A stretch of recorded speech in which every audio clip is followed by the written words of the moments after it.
ሚልሃ ደስታ እባላለሁ። የዑደትን ዜሮ ዌስት ቻሌንጅ እመራለሁ። ዛሬ ቤቶ ወይንም ስራ ቦታው የደረቅ ቆሻሻ ኦዲት እንዴት ማድረግ እንደሚችሉ ላሳዮት እወዳለሁ። ይሄ ኦዲት የሚያመርቷቸውን ቆሻሻ በሙሉ እንዲመለከቱ ያግዞታል።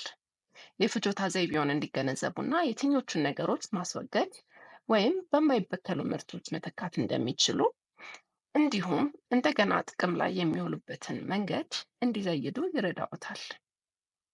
ቤት ውስጥ ልጆች ካሎት እዚህ ኦዲት ውስጥ ቢያሳትፉ ምናልባት የሂሳብ ወይንም የሳይንስ ትምህርትን ለማካተት ጥሩ አጋጣሚ ይሆናል። እንጀምር። መጀመሪያ ማድረግ ያለቦት የምግብ ቆሻሻውን ከቀሪው መለየት ነው። ምክንያቱም ከሰባት ቀናት በኋላ መጥፎ ሽታ እንዳይፈጥር። ከዚያም ኪሎውን መመዘን። ሚዛን ከሌሎት ይህን መተው ይችላሉ። ያለፈው ሳምንት ያጠራቀምነው ሁሉንም ቆሻሻ እዚህ ታዩታላችሁ። እኔና ቤተሰቤ ቆሻሻችንን ሪሳይክል የሚደረግ ፕላስቲክ፣ ምግብ፣ የተቀላቀለ ቆሻሻ እና ወረቀት አድርገን የመለየት ልምድ ስላለን ይህ ፈጣንና ቀላል ኦዲት ይሆናል።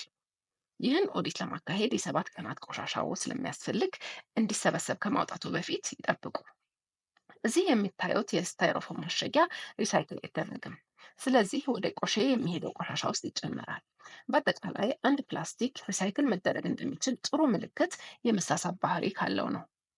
ኢትዮጵያ ውስጥ የውሃ ላስቲኮች ሪሳይክል ይደረጋሉ። ሌሎች እንደ እርጎ ማሸጊያ አይነት ፕላስቲኮች ግን ሪሳይክል አይደረጉም። እንዲሁም ከአልሙኒየም የሚሰሩ ማሸጊያ እቃዎች ኢትዮጵያ ውስጥ ሪሳይክል መደረግ አልተጀመረም። አብዛኛውን ጊዜ ቴካዌይ ወይም ከምግብ ቤት የተረፈንን ምግብ ለመውሰድ የራሳችንን ምሳ ዕቃ ይዘን በመሄድ እንዲህ አይነት ቆሻሻዎችን እናስወግዳለን። በተጨማሪ ከምግብና ዘይት ጋር የተነካኩ ፌስታሎች ሪሳይክል አይደረጉም። ለዚህ መጠንቀቅ ወይንም ፌስታል ጭራሹን ለመጠቀም የተሻለ አማራጭ ነው። በተቀላቀለ ማቴሪያል የተሰሩ እንደ ዙሪያቸው በስስ ላስቲክ የተሸፈኑ ጁስ ካርቶኖች ሪሳይክል አይደረጉም። በእርሶ ከተማ ውስጥ ምን ሪሳይክል እንደሚደረግና እንደማይደረግ ማወቅ ተገቢ ነው። በዚህ ሳምንት በቆሻሻችን ውስጥ ጠርሙስ የለንም። እንደምታውቁት በአገር ውስጥ የሚመረቱ የለስላሳ ወይንና ቢራ ጠርሙሶች ለሱቅ ተመልሰው በአምራቾቹ መልሰው ስለሚጠቀሙበት እነዚህን መምረጥ ጥሩ ነው። ሌላ ጊዜ የጠርሙስ ብልቃጦች በሚኖሩን ሰዓት ለቅመማ ቅመሞች ማስቀመጫ የተረፈ ምግብ ወይም መጠጫ ብርጭቆነት እንጠቀምበታለን።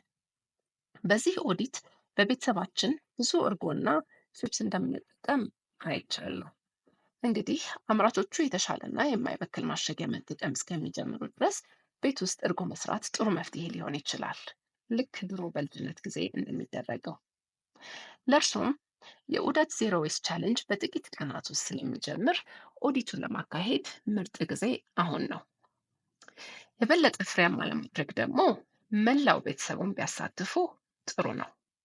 ኦዲቱ የእርሶን አጠቃቀምና አገዛዝ ሁኔታዎችን ለመገንዘብ እና አዳዲስ ልምዶችን ለማስረጽ ጥሩ አጋጣሚ ነው።